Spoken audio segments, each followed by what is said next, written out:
Happy Friday, everyone. Welcome to Prop It Up, week one of the NFL season. Friday starts the weekend, and we are here to make your weekend a profitable one through the props betting market. We have an amazing show, and you are going to want to stick around because we are breaking down every single game on Sunday to give you as many props as possible. So buckle up and hit the like button and get ready. We've got a lot of information and some actionable info coming your way. Joining me, as always, my fellow prop masters, Matt Josephs from sportsmemo.com and Andrew McGinnis from WagerTalk.com. So, gentlemen, no time to waste. We are going to get right into it.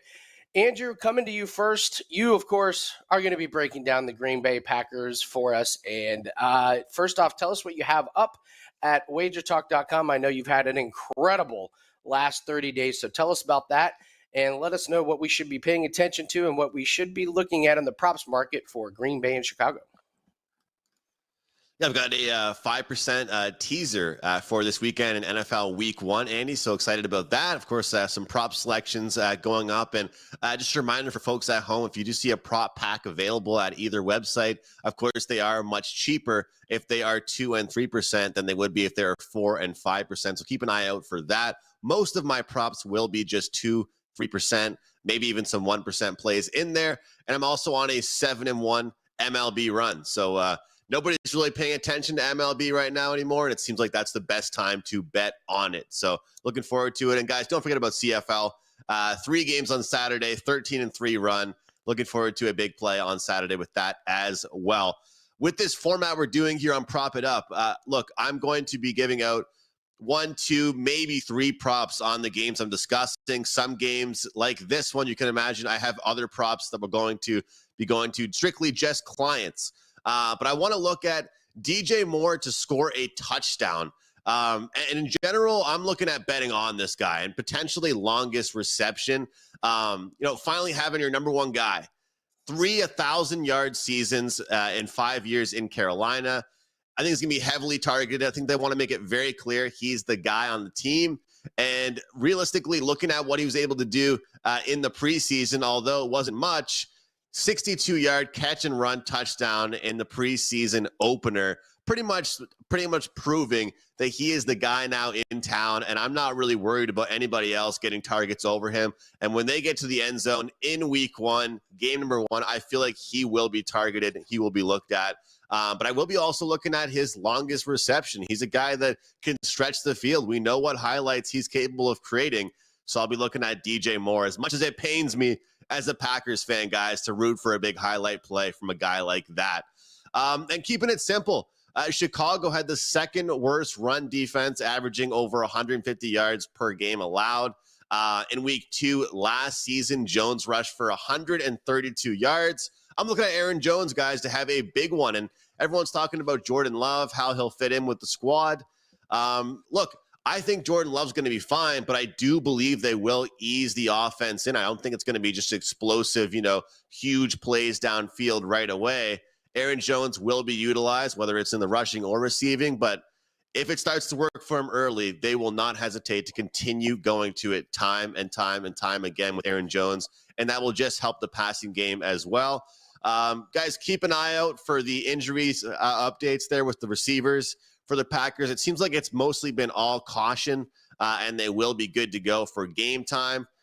And how can we be on a show here and not talk about Fields' rushing yards? That's just a streak that's been pretty good since early last year. So those are 2 props I really do like in that game. And, of course, go Packers.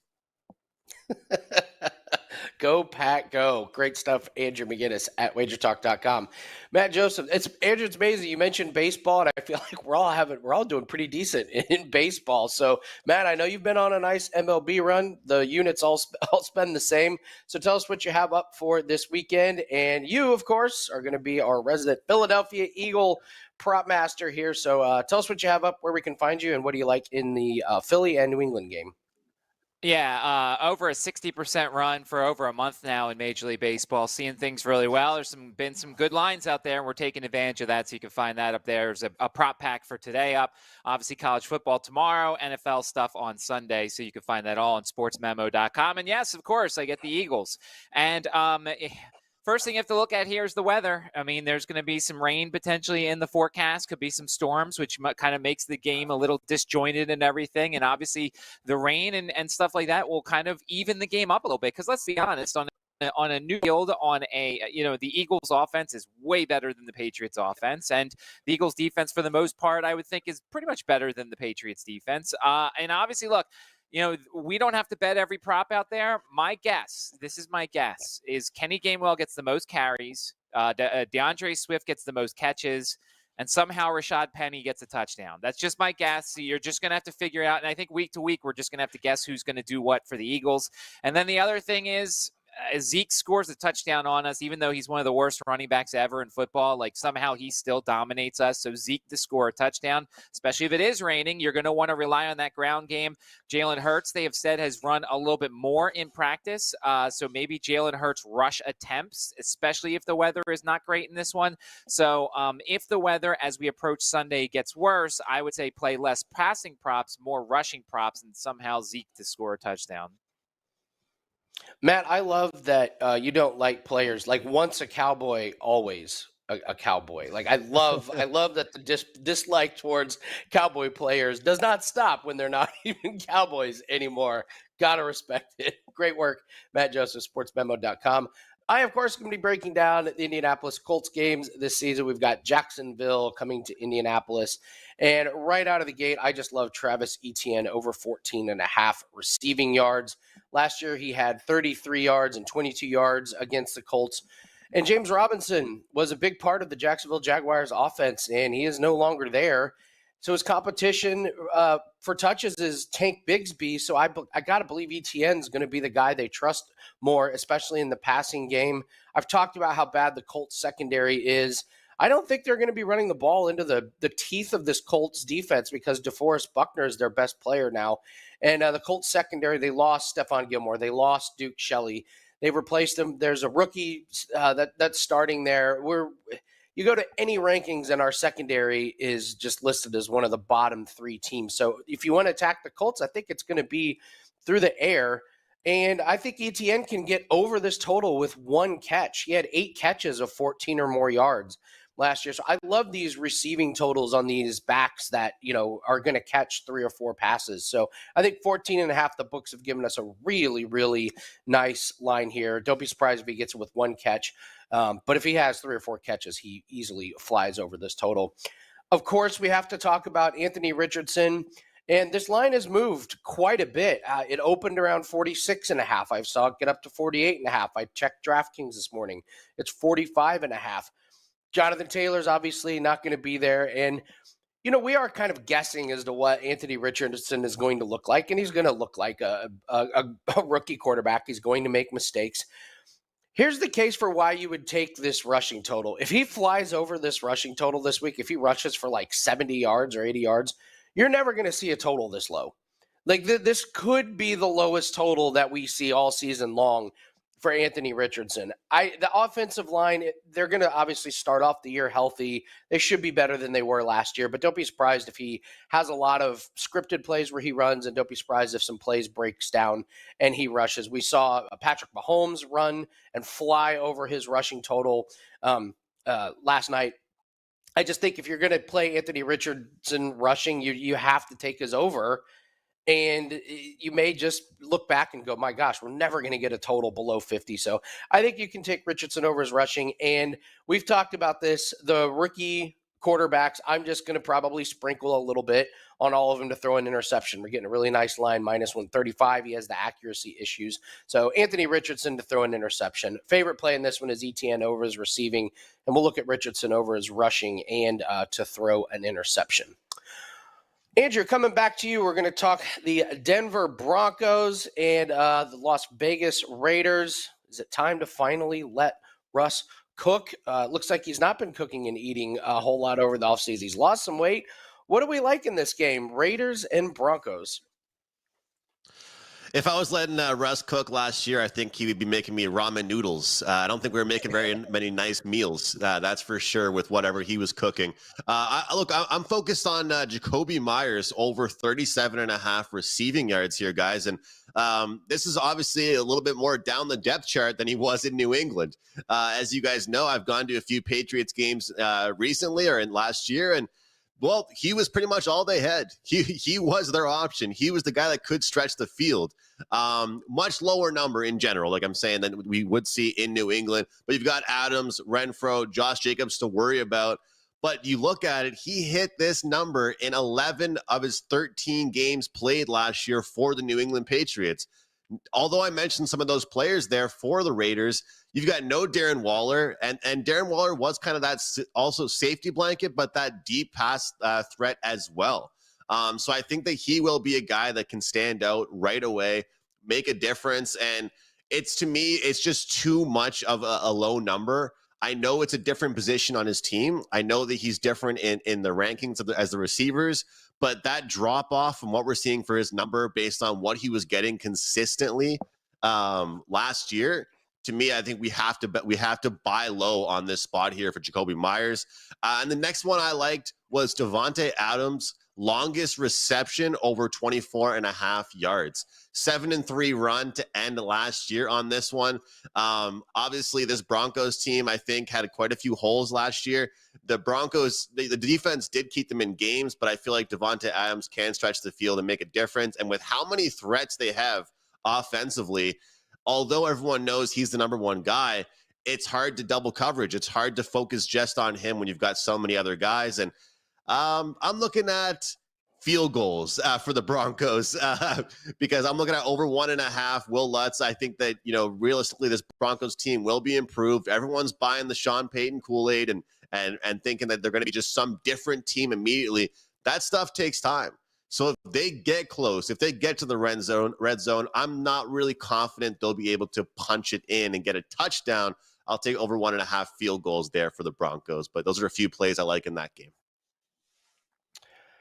Love it. Matt, I know you're a big fan of field goal props. This is the first mention of field goal props. What do you think?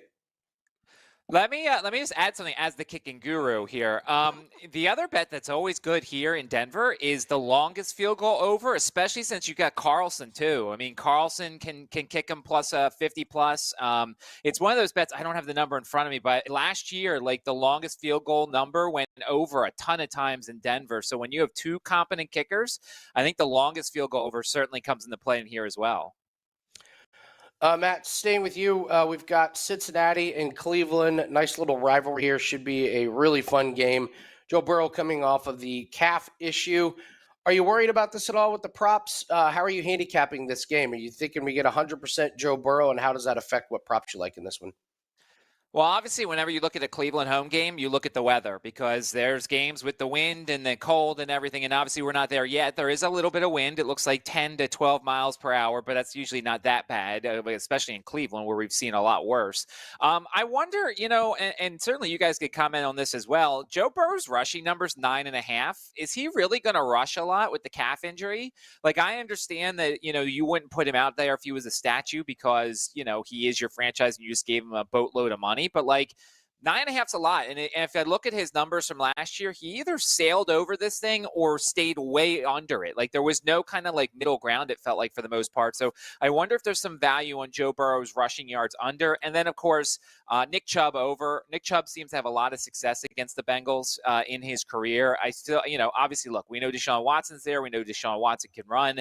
But with no Kareem Hunt there behind him, Nick Chubb's going to get more carries. I think his rushing yards over becomes interesting. And I thought it was the last thing for Nick Chubb is 12.5 receiving yards. Last year, his number kind of hovered around 7.5 and 8.5. Trust me, I lost several times or won several times because there'd be these games where he gets these screen passes and he catches a bunch of passes. And you're like, all right, he's going to do it again next week. And then you're looking at zeros. So I think it's really interesting that the books took an early stand here on the higher side with Nick Chubb. So, he has the ability to catch one and break it, but he also had a lot of games last year where he did nothing in the pass game. So just something to look at here as we look at this first game. Joe Burrow rushing yards under potentially, and then Nick Chubb rushing yards over because he's had a lot of success against the Bengals. Love that Joe Burrow under rushing look, Matt. That's a great look. Guys, if you're loving the content, please hit the like button and leave us a comment. Tell us what your favorite prop is that you like for this weekend. I am up next talking about the Carolina Panthers and the Atlanta Falcons. Listen, we got a rookie quarterback, so of course I'm going to sprinkle to throw an interception here on this one.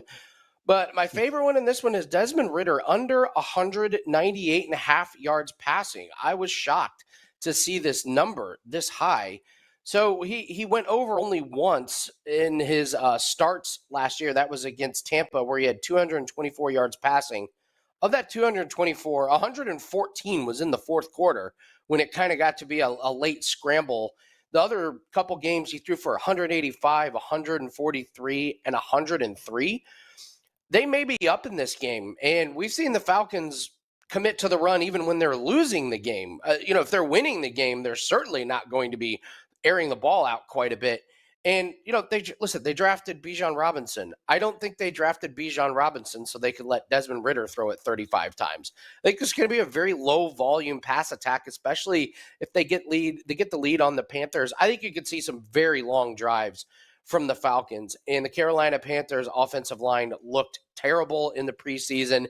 So this Panthers could have several 3-and-outs, giving the ball right back to the Falcons, and I think they run out the clock if they're ahead in the fourth quarter using Bijan Robinson and Tyler Algier. So with Carolina, I'm just taking a wait and see approach.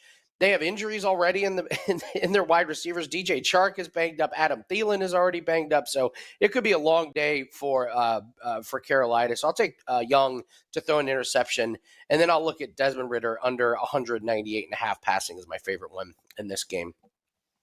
Andrew, come to you. We've got Tampa Bay and Minnesota. Tampa Bay, a lot of unknowns here. We do know Mike Evans is looking for the contract extension.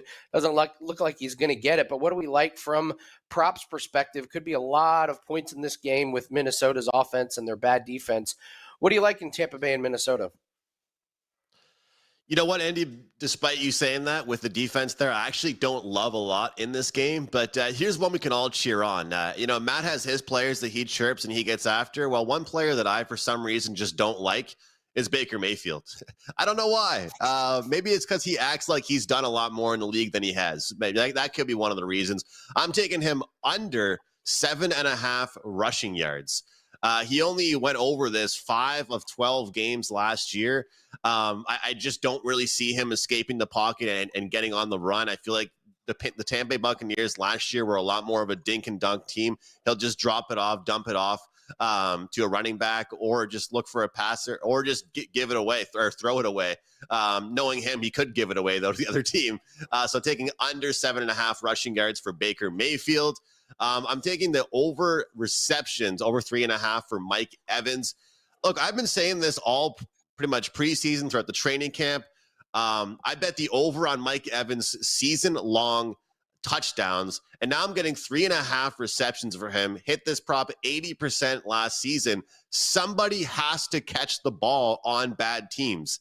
And you look at I feel like last year, when I was giving out props to clients, I gave out more props on players that are representing bad teams than players that played for good teams. And usually for me in sports like baseball and hockey, that's the farthest thing I do is look to bet any kind of money on bad teams or players on bad teams. But I feel like you can make money because this number for Mike Evans would not be the same number if he was on actually a respectable roster. Another player, TJ Hawkinson, he is just wiped off the injury report. Same thing as Mike Evans. He will be good to go. I'm taking the under 17.5 longest reception. Take a look at the Buccaneers last year. A lot of teams took a long time driving the field against them. They actually didn't really allow anything deep to get by them. They were more so a team that would give up 5, 10, 15-yard catches, but they never really allowed that explosive highlight reel play. And looking at him, he only went over this 3 times last season to close it out in his last 10 games. So, guys, last year the completions and attempts for quarterbacks were some of my favorite props. This year, I'm really taking a look at the longest reception, longest completion for quarterbacks and receivers. I feel you can make quite a bit of money on those props, and it takes a lot longer for the books to catch on. I mean, Hawkinson could have a great game. he could catch a ton of balls. He could play really well and stack up a ton of yards. But as long as one of those catches doesn't go over 17 and a half yards, we cash a ticket.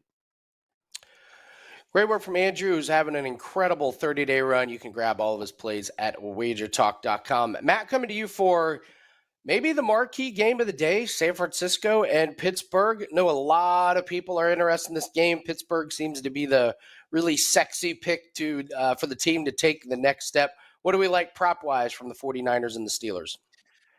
Once again, you guys give me a game with some weather issues. Rain, thunderstorms. It's going to be an ugly day in Pittsburgh. And because of that, I'm sure the 49ers fans will be annoyed because they want everything perfect. That way, if they lose a game, they can blame something. So they could just blame the weather.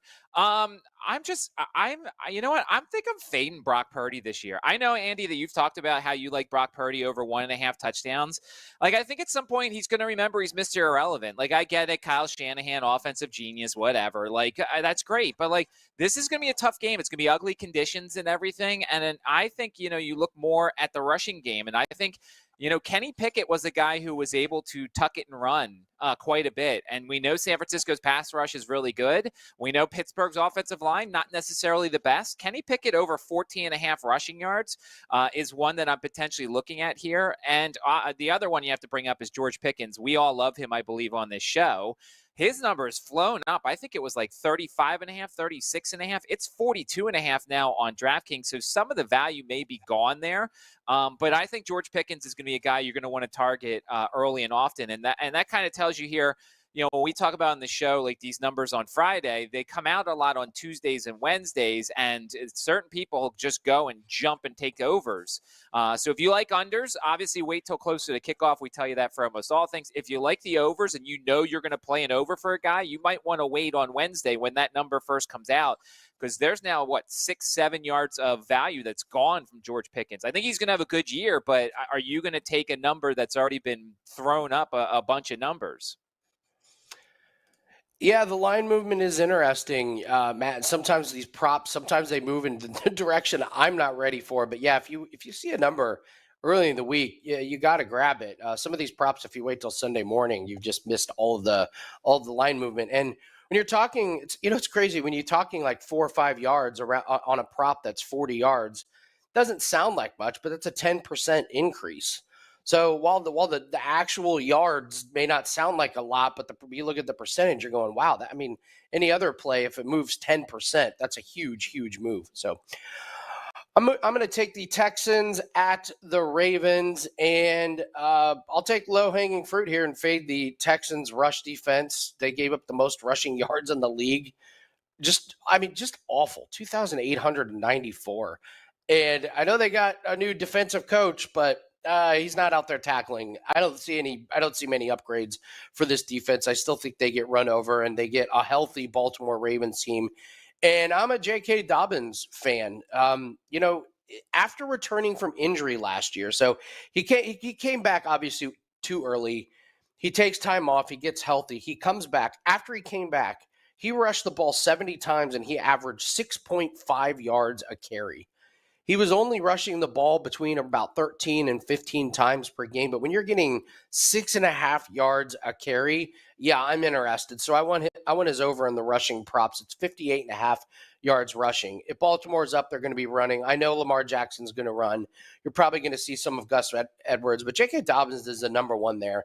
And this is kind of similar to the Anthony Richardson prop. If Dobbins goes out there and he gets 15 to 18 touches, and he's near 100 yards total rushing and receiving, you're never going to get a total like this. So he gets a great matchup, and I love Dobbins here. C.J. Stroud, here we go, the rookie quarterback again.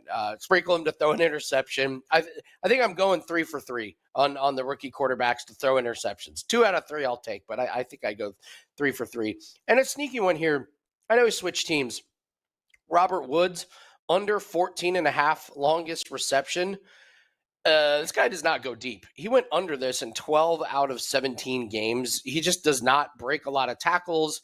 He's a short-range guy. He doesn't stretch the defense. So I think you see a little bit more of that with him, and I'm not sure he's got the quarterback that can get him the ball deep. So Robert Woods under 14.5 longest reception.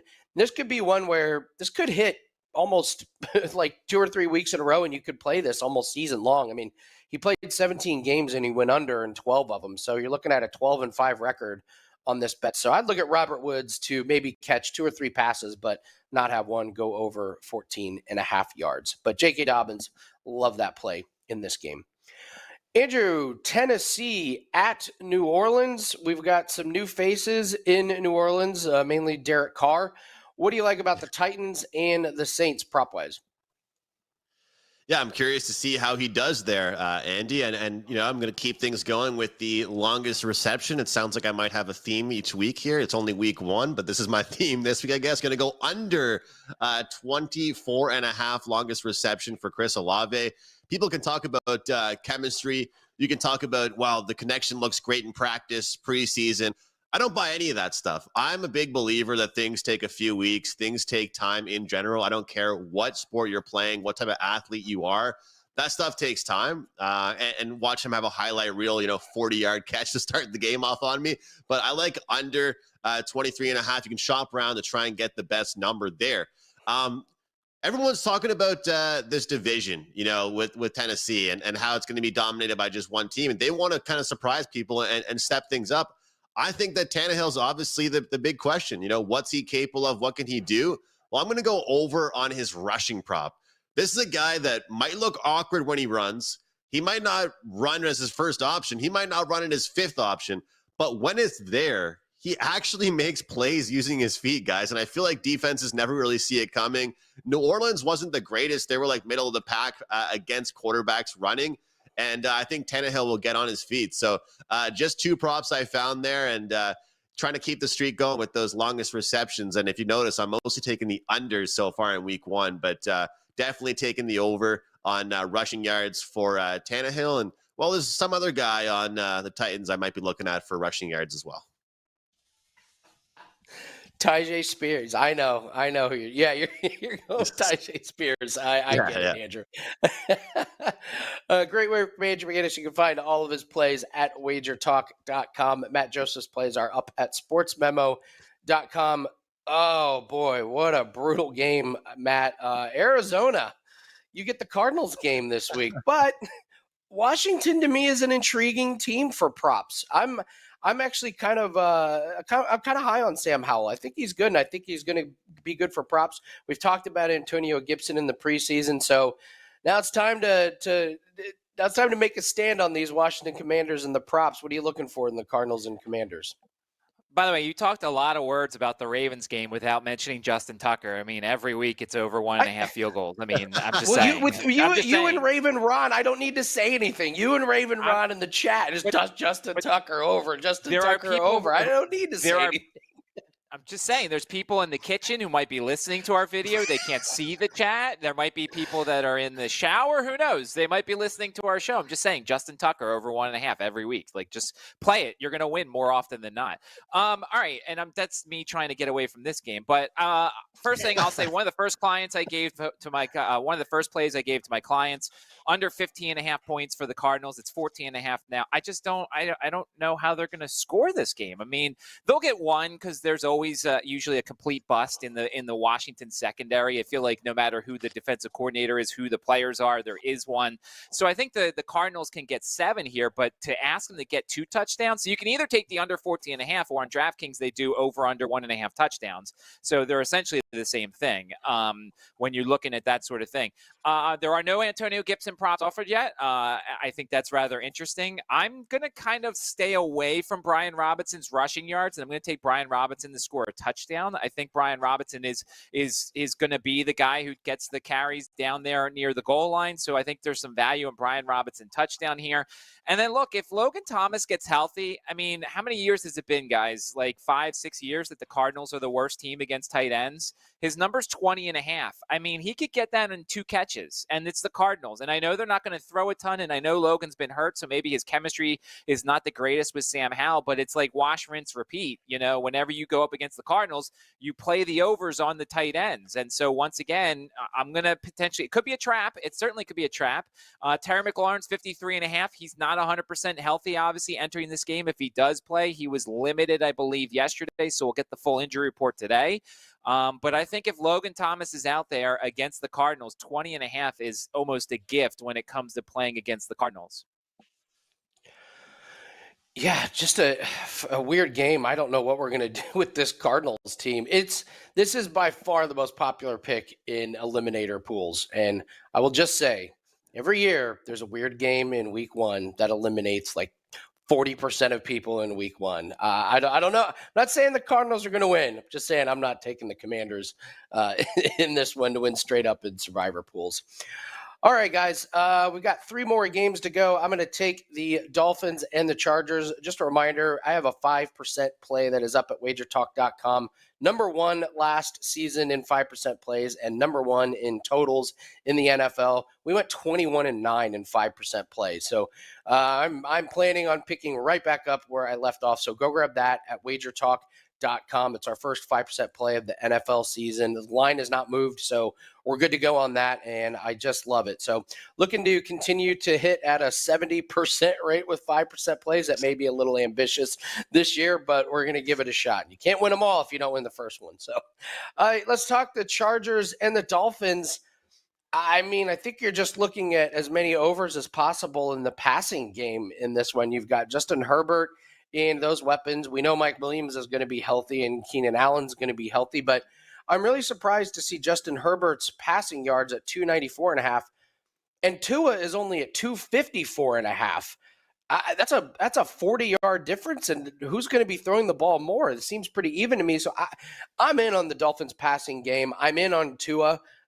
He's going to pepper Jalen Waddle and Tyreek Hill with a lot of targets. And this Miami running game it's a little odd. Raheem Mostert is the starter, but he's 31 years old. It looks like they've activated Achane and I can't remember the other running back, but those guys catch passes.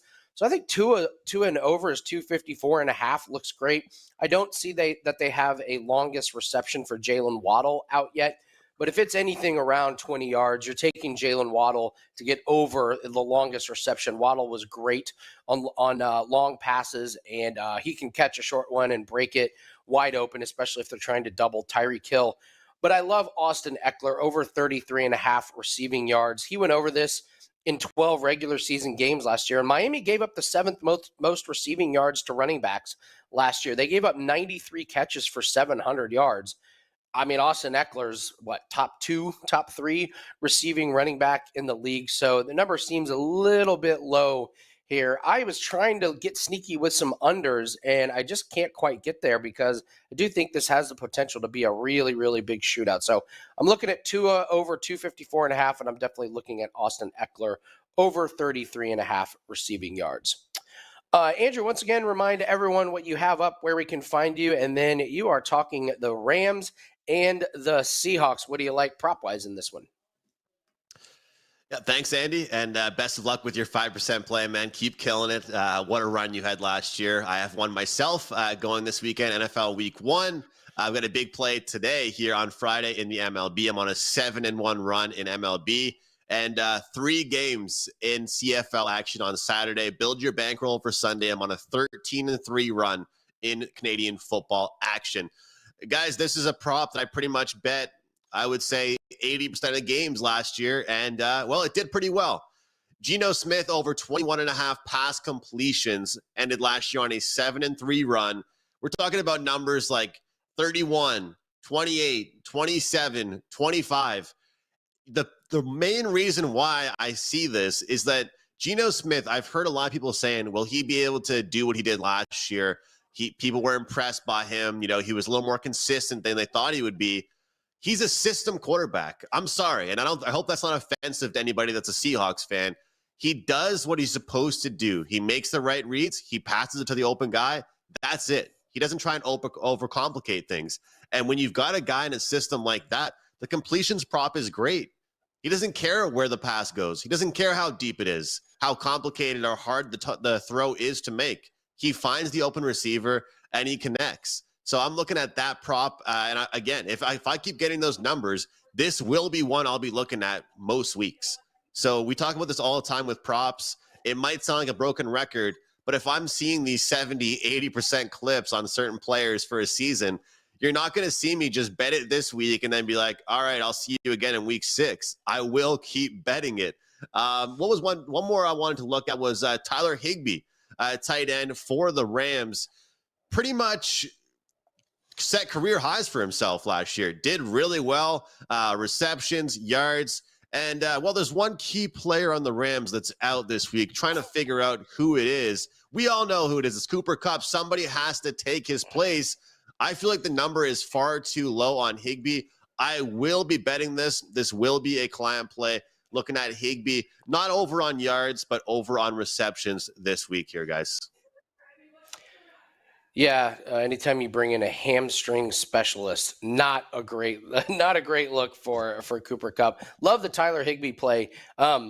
Listen, if I think Tyler Higbee is a great fantasy play and a great DFS play. I don't know what the price is on him, but if they set that line thinking Cooper Kupp was going to play, you got a great price on him. And if you're looking to stream tight ends, Higbee is going to be a great one for a couple weeks. So he could be a really, really nice sleeper for props and for fantasy. All right. If you can just feel the negativity and the hatred coming through, it's because Matt is getting ready to break down the Cowboys game, and they play the Giants. So you get a double dose here. Before we break down the last game, please hit the like button and leave us a comment. Tell us what you like props wise for this weekend, and tell us which props you like or dislike that we've gone over. So Matt, before you go on your rant about the I don't know if it's a breakdown, it's more of a rant about the Cowboys and Giants. Tell everyone what you have up, where we can find you, and let's talk Cowboys and Giants. You know, the hatred you feel is I've got another rain game. You've given me, you like looked at the weather forecast for Sunday and you're like, let me just give Matt all the games that have weather issues, thunderstorms, rain. Like I just, it's fine.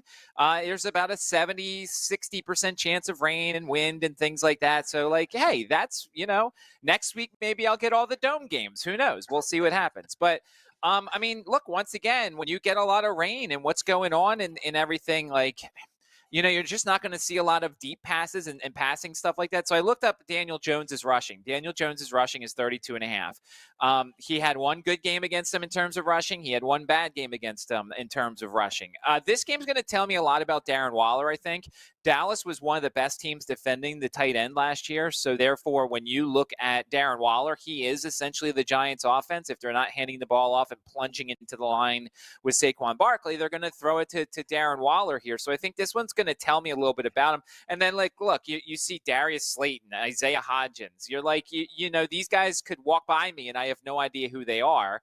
And Daniel Jones with their quarterback here. So I think it's going to also tell me who is the Giants wide receiver who's going to step up a little bit. People like Hodgins. I don't know how Hodgins is going to do. His receptions is 2.5. He could sail over that if he's Daniel Jones's favorite wide receiver of the group. But the problem is he could also have one because there's so many mediocre guys that throw the ball to. And then on the Dallas side, rain, wind, does this not scream a Dak Prescott interception? Remember, guys, he's not throwing 10 interceptions this year. So he can throw one today and still not be at 10. And we're getting minus 110 on the over here for the interception for Dak. So, does this not scream interception? Now, the Giants secondary isn't the greatest, but don't you guys think this is like a play here? Minus 110 on over half an interception for Dak Prescott in weather conditions?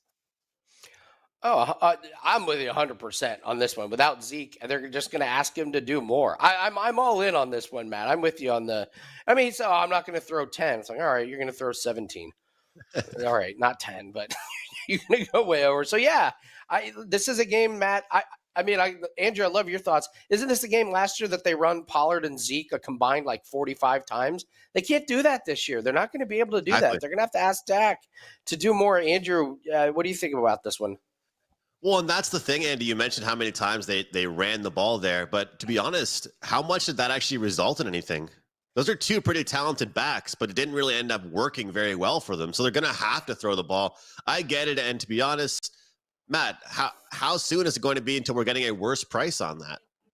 when I was talking about the Denver game, honestly, I'm potentially thinking about releasing or definitely betting a Russell Wilson INT prop myself, just because I believe they will be throwing the ball a ton, and if you can handicap a game where, either bad weather or you just feel like a quarterback might struggle, but still throw the ball a lot, I think it's a good opportunity for an INT prop.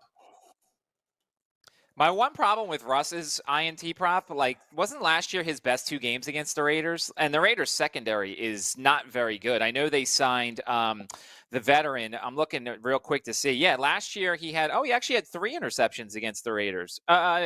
Wait a second. No, that's the Rams. He had 2 touchdowns and no interceptions. He had 484 yards passing in 2 games against the Raiders. So that was the only team he played well against. So I maybe almost anybody else, but I don't know. It's just funny because they put LAR and I'm like, oh, it's the LA rate. And I forgot that they're Las Vegas. And instead they put Oakland. ESPN doesn't even have Las Vegas. It says Oakland there and they're not even in Oakland. So whatever. But yes, Dak interception's going to be on my card almost every week, especially when there's going to be situations where he's either going to throw it a ton or the weather's not going to help him. Do you guys feel like that punishment is there if let's say he throws one in the first quarter? I don't think anything's going to change. I don't think it's going to, obviously it's the first game. It's Dak Prescott. It's the first quarter. But last year I bet quite a few times looked at the pass attempts. Completions wasn't what I was looking at with Dak. It was always attempts. Do you feel like that's still alive with him? If he keeps this up with his INTs, they would still keep giving him, keep throwing the ball, man. It's fine, especially now that Zeke's gone. I don't think they have any other options. I mean, they made their bed. It's Pollard is the main back. They're a little bit light behind him, so it's all Dak throwing the ball. If he throws interceptions, they don't have many other options. I mean, Matt, don't you think that they really can't change much? Well, and here's the thing. I think if they ever do, and I don't think the books will play it out, I think there might be some value in Deuce Vaughn, either rushing or receiving yards, because if they automatically put Pollard as the number 1, remember last year they wouldn't give him 20 carries for the most part. So if they're going to run the ball a little bit, Deuce Vaughn's going to touch the ball, and I think he could be somewhat successful in this league. If the books hang a low number for Deuce Vaughn early, I might, play something when it comes to his rushing or receiving. They really like him. And I think he could get 3 or 4 carries a game, maybe 1 or 2 passes a game.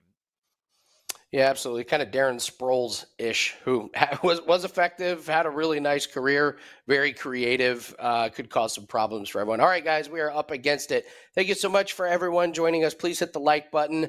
Leave us a comment. That is Andrew McGinnis from WagerTalk.com. That is Matt Josephs from SportsMemo.com. I am Andy Lang from WagerTalk.com. For more gambling content, please subscribe to the WagerTalk YouTube channel. We've got Wager Talk today, noon Eastern, 9 a.m. Pacific, Monday through Friday for more bets, predictions. Don't forget to subscribe, like, and comment. Good luck on all your bets, and we will see everyone Monday to talk about Monday Night Football props on Prop It Up. Good luck, and we will see everyone next week.